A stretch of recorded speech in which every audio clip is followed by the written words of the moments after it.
तर नमस्कार, जय शिवराय मित्रांनो, हा खालचा व्हिडिओ बघू शकता तुम्ही। हा व्हिडिओ आहे काही दिवसापूर्वी राजस्थानचा।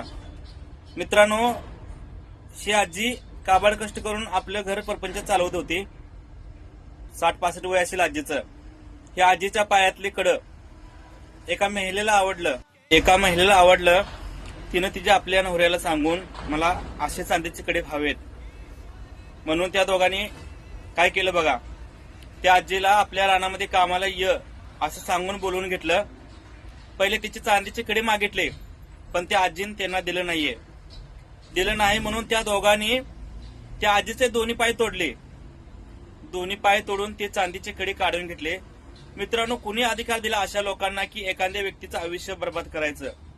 मित्रांनो, विचार करा, ही आजी आयुष्यभर आपल्या पायावरती चालू शकणार नाहीये। किती चांदी भेटेल, किती सोनं भेटेल, पण त्या आजीला त्याचं पाय भेटणार नाहीत। कुणी अधिकार दिला असेल अशा लोकांना की एखाद्याचं आयुष्य बर्बाद करायचं? कुठं गेलं आहे सरकार, कुठं गेलं आहे प्रशासन?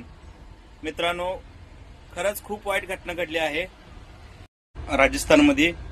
मित्रांनो, खूप वाईट वाटतंय, पण तुम्ही सांगा अशा लोकांना काय करायचं?